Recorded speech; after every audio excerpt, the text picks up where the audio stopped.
sour culture. Now this is about 15 years old and it's still going. We have killed it a couple of times, but in order not to kill it, the thing is you've got to feed it every week, so push it to 2 weeks if you have to. Anyway, what I do is once a week I make pizzas, so I'm going to show you how to make sourdough pizza. Push tar, and we're going to do 350 flour. This will make 2 pizzas. So if you want to make more than 2 pizzas, you'll need to increase this. This is just baker's flour, unbleached, plain flour. And then we're going to add 170 water. So I'll just push tar here. And 170. So we had 350 flour, 170 water.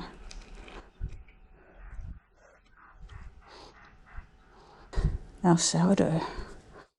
So what we're going to do is a generous blob of sourdough there. Chuck that in. You can see I've got a little bit left over there. I'm going to take that out and I'm going to take it into the bin. And I'm going to pretty much only leave like what's very little left there. Okay, so we've got our flour, water and culture. Let's get a little bit of salt here, and I'm just gonna grab like a nice generous clump of salt there, maybe a little bit more. Go crazy. And then up here we have some extra virgin oil, and we're just going to add a couple of dollops to that. Okay, so not very much at all, just a few splashes. Alright, let's mix this baby up. Let's start with a wooden spoon.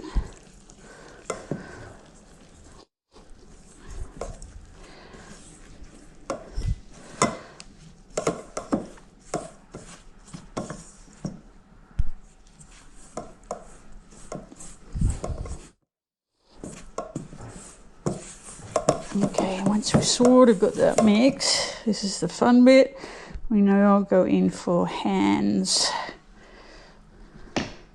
And we need to knead that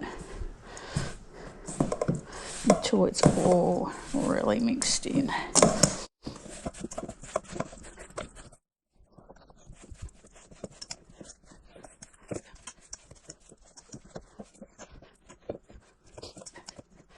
So I kind of got it to be a ball, like that. Okay, and that's our dough. So we're going to leave that now, and I'm going to make the pizzas tonight. So we'll leave this all day, just sitting on the counter like that. And maybe I'm going to chuck a tea towel over the top of it, and I'll just leave it over here on the bench. Okay. And so here's what's left of our sourdough culture. So what I'm going to do now is mix in some flour. So I'm going to feed it. Okay. And even if you don't use it, you'll still need to do this. Tip most of it out and then feed it. So if you go away on holidays, you can leave it with somebody and ask them, can you just tip this out every week and a half? And then come back and every week and a half or so just feed it like this. So I'm just gonna a bit of water in there, and you'll see by the consistency that I make that how much water to use. It's not a lot. You don't want it to be dry, so it's a bit dry down there in the bottom. So I'm probably just going to add, maybe I can mix this in. I don't want any dry flour in there. It's all got to go be wet and part of the culture. And see, I pretty much cleaned the bottom there, so the culture is now all mixed in with that new flour and water. And that, my friend, is our sourdough culture that we will use in another week to make more pizzas. And let's chuck the lid back on, like so. And that lives in the fridge, like so, on top of the eggs there. And that's about it. So I'll come back and we'll show you the pizza making tonight. Okay, so it's afternoon. We'll get our dough out here. Now let's just give it a little bit of coating. We'll cut that in half with a knife, like that. So as I said this morning, that makes 2 pizzas. So there's one. And it's lovely and springy. Oh, it's really nice. I can just feel it. It's springy, beautiful. It's there's a warm day as well. That really helps. You got a warm day. It really, really rises beautifully. Okay, so I'm just gonna do this, and I use a rolling pin. You don't have to, but I like to just do this, and because it's so springy, it helps to just take the air out of them. Get it, flatten it down and stuff.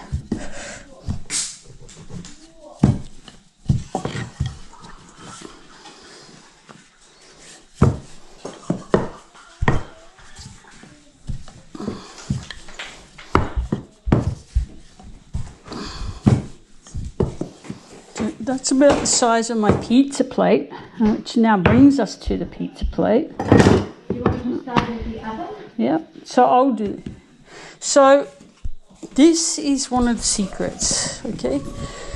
That is that you have a pizza plate, like so, ceramic plate, and that it's really hot when you put the pizza on it, okay? And that gets you that crispy bottom. So I'm going to turn it's probably going to take about 30 minutes actually. I usually would have done this before, but I'm distracted, and I actually have the pizza setting. Lucky days. And you can see I put it right up to the absolute top there, and close it, and probably going to leave that for about 30 minutes, and then we've got our pizza here. Oh, let's get this very hot plate out of this very hot oven. Around on the plate, you can see that that's already starting to cook, that pizza base, because that plate is super hot. Okay, so this one's for my son, and my son likes very plain pizza, so we're going to just do a little bit of garlic, so basically a garlic cheese pizza. Put a bit of that on, and we're going to chuck a little bit of oil, or olive oil on, extra virgin. Okay, and I'm going to mix that onto the base.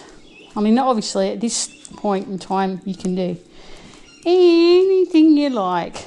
Well, all I wanted to really say here is that you gotta have this hot ceramic plate. Just means that you get like yummy crispy base underneath, and yeah, it's just the difference is amazing. So then this is for my son. I'm just going to put some cheese on that, and look, we rarely have mozzarella at home, so this is just cheddar. I think I rarely even have a pizza with anything but cheddar, to be honest. Alright, that's probably going to do it for him. Open this oven back up, and this will cook really quick, like 5 minutes or so. Alright, see you later. So, here's our pizza out. Let's shake it off the plate. Nice. Actually, we'll put that back in because we're going to have our pizza next. Adult pizza. Okay, and this is what I'm saying about using a ceramic plate. And I slice this up like so. Yeah.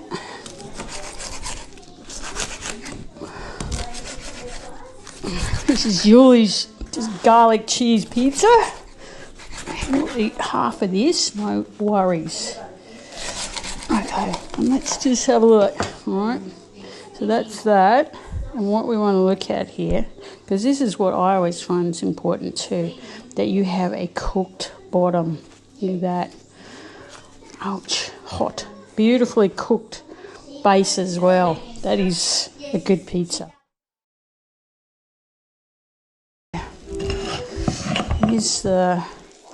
Here's our one. Salami, tomato, garlic, olives, cheese. Get pretty basic. Alright, happy days. Let's go eating some pizza.